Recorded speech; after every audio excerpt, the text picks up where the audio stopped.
Subrata YouTube চ্যানেলে তোমাদের সকলকে স্বাগত। প্রিয় সপ্তম শ্রেণীর ছাত্রছাত্রীরা, আজকে আমরা করবো আইএমআইটি প্রশ্নবিচিয়া 2024 সালের ভূগোলের শেষ স্কুল অর্থাৎ 9 নম্বর স্কুলটা। এরপরে আমরা করব থার্ড টার্মে অর্থাৎ ফাইনাল পরীক্ষার প্রশ্নোত্তরগুলো খুব তাড়াতাড়ি সলভ করবো। আমরা পুজোর আগেই এগুলো সব আপলোড করে দেবো, তোমরা দেখে নেবে।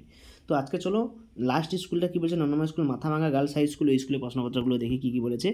একের দাগে দেখো, গ্রস্ত উপত্যকা হচ্ছে স্তূপ পর্বতে দেখা যায়, আর বদ্বীপ গঠিত হয় নদীর নিম্ন গতিতে। ঠিক আছে। পরের প্রশ্ন, শক্ত পাথরে ভর্তি অঞ্চলকে বলে হামাদা, এবং কি মাটি বাতাসে থাকে 25%। মাটিতে বাতাস থাকে 25%। আফ্রিকা মকরক্রান্তীয় অঞ্চলে কালাহারি মরুভূমি সৃষ্টি হয়েছে। পৃথিবীর সর্বোচ্চ মালভূমির নাম হচ্ছে পামির মালভূমি। মধ্যগতিতে নদীর প্রধান কাজ হচ্ছে ক্ষয়িত পদার্থকে বহন করা।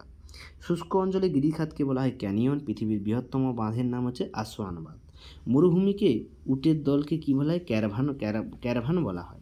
ক্যারাভান বলা হয়, এটা পরীক্ষায় বেশি করে দেয়। তিনের দাগে 3টে টিকা দিয়েছে, ওয়াদি, নদী অববাহিকা এবং লোহিত সমভূমি। তো এই 3টে টিকা দেখো আমরা সুন্দরভাবে আলোচনা করব। প্রথমে দেখো ওয়াদি। সাহারা বেশিরভাগ নদীগুলি অ্যাটলাস পর্বত ও মধ্যভাগে উচ্চভূমি থেকে সৃষ্টি হয়েছে। মরুভূমিতে যখন সামান্য বৃষ্টি হয় তখন স্বল্প সময়ের জন্য এই নদীগুলিকে জল প্রবাহিত হয়, তবে অধিকাংশ সময় নদীগুলি থেকে শুকনো থাকে। এই শুকনো নদীগুলিকে ওয়াদি বলা হয়। পরের প্রশ্ন দেখো, নদী অববাহিকা। নদী অববাহিকা কি না, নদীর দুই তীরে যে উর্বর ভূমি সৃষ্টি হয় সেটা হচ্ছে নদী অববাহিকা। দেখো ভালো করে সুন্দর করে দেওয়া আছে, উপনদী, শাখা নদী, প্রধান নদী সব কিছু এখানে লিখে দেওয়া আছে, এখান থেকে তোমরা দেখে নাও। পরের প্রশ্ন লোয়েস সমভূমি সম্বন্ধে ছিল।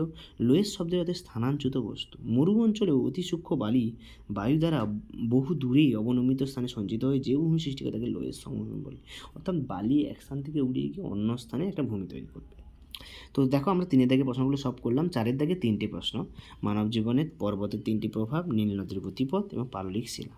তো পর্বত আমাদের কী কী কাজ করে আমি 9টা পয়েন্ট বলেছিলাম, এর মধ্যে 3টে পয়েন্ট লিখবে। জলবায়ুর প্রভাব পড়ে, নদীর উৎস, বনজ সম্পদের প্রাচুর্য, পশুচারণ ক্ষেত্র, ধাপ চাষ শিল্প, পর্যটন শিল্প এবং জলবিদ্যুতের যোগান, বহিঃশত্রু আক্রমণ।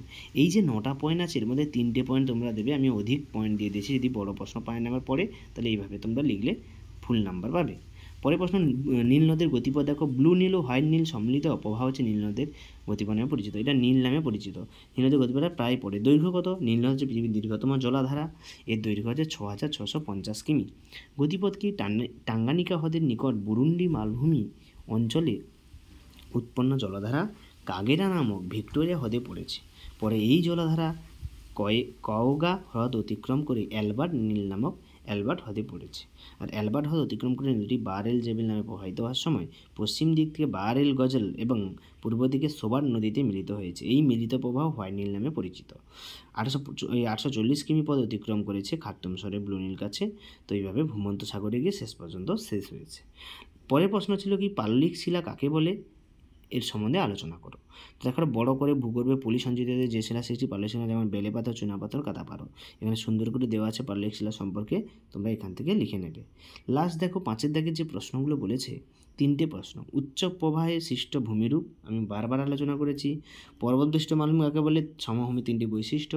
আফ্রিকা সাভানা ও ভূমধ্যসাগরীয় উদ্ভিদ সম্বন্ধে আলোচনা করো। প্রথমে আমরা জানবো নদীর উচ্চ প্রবাহ, যে 5টা পয়েন্ট বলেছিলাম সেই উচ্চ প্রবাহটা যেহেতু আগে দেওয়া আছে, দেখবে আগের যে স্কুল 8 নম্বর স্কুলে সুন্দর করে দেওয়া আছে, 2 নম্বর 3 নম্বর স্কুলে আছে। এই জন্য আমরা প্রথমে আমরা জানবো যে আপনার শেষের আফ্রিকা সাভানা তৃণভূমি ভূমধ্যসাগরীয় তৃণভূমি সম্বন্ধে আলোচনা। তো এখানে দেখো সাভানা তৃণভূমি অঞ্চল দেওয়া আছে এবং আফ্রিকা ভূমধ্যসাগরীয় উদ্ভিদ সম্বন্ধেও দেওয়া আছে। এবং এই যে শেষের যে দুটো দেওয়া নেই, পর্ববিশ্ব মালভূমি সমভূমি 3টি বৈশিষ্ট্য, নদী উচ্চভাবে সৃষ্ট ভূমিরূপ, এগুলো তোমরা আগে আলোচনা করে দিয়েছি, সেখান থেকে পেয়ে যাবে। যদি না পাও আমাকে কমেন্ট বক্সে লেখো, আমি অবশ্যই এগুলো সমাধান করে দেবো। ঠিক আছে, এগুলো আগেই দেওয়া আছে। নদীর উচ্চভাবে সৃষ্ট ভূমিরূপ বারবার করে বলা আছে, প্রতিটা সেটে আছে, দেখবে কোন সেটে প্রশ্নটা আছে সেই সেটের ভিডিওটা দেখলে সেখান থেকে পেয়ে যাবে। আর পর্বতবেষ্টিত মালভূমি জানো তো যে একটা মালভূমি 4 সাইডে যখন পর্বত গড়ে ওঠে সেটা বেষ্টন করে থাকে, তাকে পর্বতবেষ্টিত মালভূমি বলে। ঠিক আছে। আর সমভূমি 3টি বৈশিষ্ট্য। সমভূমি কি? সমতল হয়, এখানে যে কৃষিকাজ ভালো হয়, চাষবাস ভালো হয়, এই অঞ্চলে মানুষ বেশি বসবাস করে, এখানে পশুচারণ ক্ষেত্র হিসেবে গড়ে ওঠে, এখানে ঘাস লতাপাতা জন্মায়, বনভূমি প্রভৃতি আরও অনেক রকম। তো আজকে আমরা ভূগোলের শেষ স্কুলটা কমপ্লিট করে ফেললাম। দেখা হচ্ছে তোমাদের তৃতীয় পরীক্ষা অর্থাৎ ফাইনাল পরীক্ষা। তোমাদের যদি কোনো সমস্যা থাকে অর্থাৎ এই সেটের যদি এই 3টে প্রশ্নের উত্তর চাও, আমি অবশ্যই দিয়ে দেবো কমেন্ট বক্সে PDF করে বা ছবি ছেড়ে দেবো, কিন্তু তোমাদের কমেন্ট করে জানাও যদি উত্তর চাও, আমি দিয়ে দিচ্ছি, কিন্তু এগুলো আগে দেওয়া আছে, তোমরা দেখে নেবে। তো সকলকে ধন্যবাদ, আর সবাই ভালো করে পরীক্ষা দাও। সেকেন্ড পরীক্ষা তোমাদের অবশ্যই ভালো কাটবে, এই শুভ কামনা করি। সবাই মন দিয়ে পড়ো, যেভাবে অ্যান্সারগুলো আমি বলেছি ওইভাবে লেখার চেষ্টা করো, বানান ঠিক রাখো, হাতের অক্ষর স্পষ্ট করে রাখো, দেবে কোনো নাম্বার কাটা যাবে না। সকলকে ধন্যবাদ, সবাই ভালো থাকবে।